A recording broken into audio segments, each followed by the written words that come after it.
손현재 선수가 최순실 게이트를 연관지은 악성 댓글로 마음고생이 심했는데 이 댓글을 쓴 사람을 고소를 했죠. 이 네. 30대 여성에게 근데 판결이 나왔어요. 예, 뭐 약식 기소를 했는데 어제 예. 벌금 30만 원이 선고가 되었습니다. 근데 이 사람이 언급한 내용이 최순실이 현재 빠지니까 은퇴한 것은 아니냐 네. 이렇게 이야기함으로써 사회적 네. 평가를 상당히 해하는 이와 같은 발언에 있어서 유죄 판결을 받게 된 것이죠. 화면을 좀 보도록 하죠.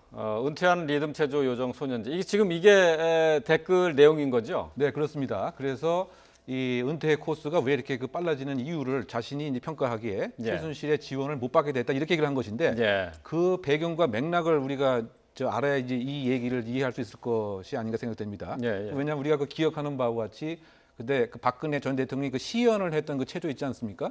예. 늘품 체조. 예, 늘품 예, 예. 체조라고 하는 것이 처음에 문체부에서 김연아 선수가 나와서 해주기를 요청했던 것이었는데 뭐 여러 가지 사유로 이제 김연아 선수는 등장을 하지 않았고 그 다음에 이제 문체부에서 요청을 했을 때 지금 손현재 선수가 대통령과 함께 늘품 체조의 시연을 함께 했었죠. 예, 예. 이제 그러다 보니까 이제 일반인이 봤을 때 무엇인가 최순실의 국정농단의 중간에 매개 역할을 한 것은 아니냐 이렇게 판단을 한 것 같습니다. 예. 그래서 어쨌든 은퇴도 사실 미리 빨리 했고 최순실의 영향력이 없기 때문에 예. 그래서 결론적으로는 법적으로 모욕 또는 명예훼손의 유죄 판결을 받은 셈이죠. 예.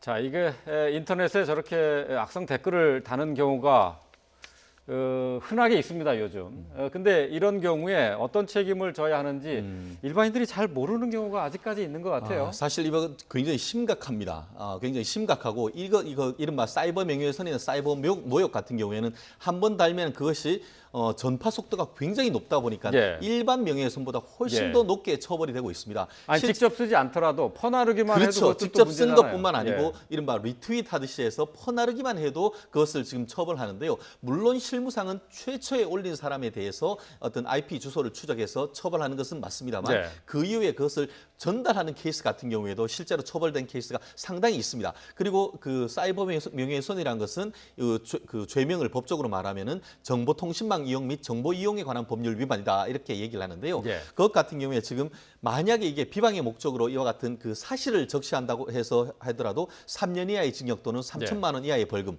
예를 들어서 이번 케이스 같이 최순실 씨와 관련이 없음에도 불구하고 마치 있는 것처럼 해서 허위의 사실을 할 경우에는 7년 이하의 징역 또는 7천만 원 이하의 벌금에 처해질 수 있는 것 같은데요. 예. 이번 케이스 같은 경우에는 스스로 자백을 했는 것 같습니다. 그래서 네. 자기 죄를 좀 용서를 구하고 그랬기 때문에 초범이고 하기 때문에 한 30만 원 정도에서 벌금을 했습니다만 굉장히 어떤 구체적이고 계속 지속적이고 반복적으로 해서 마치 스토킹 하듯이 했을 경우에 따라서는 구속영장이 청구돼서 영장 발부되는 케이스도 있을 수 있기 때문에 재미로 달다라는 것이 있을 수가 없는 것이고 예. 본인은 재미일지 모르지만 피해를 보는 사람 같은 경우에는 경우에 심한 경우에는 그것 때문에 극단적인 선택을 하는 케이스도 있기 때문에 절대 해서도 안 되는 중대 범죄라고 말씀드릴 수 있습니다. 예. 말씀하신 것처럼 손현재 선수와 관련돼 있는 이 트윗은 허위 사실이었습니다. 근데 여기에 대해서 처벌하는 것은 물론이고 또 사실이라고 할지라도 처벌받을 수 있다는 점을 다시 한번 새기셔야 될 것 같습니다. 자, 추석 연휴 오늘 사흘째인데요. 사건 사고는 계속되고 있습니다. 사건 사고 그동안 일어났던 것들 좀 정리를 해서 짚어봤습니다. 이웅혁 건국대 경찰학과 교수 최준영 변호사와 함께했습니다. 고맙습니다.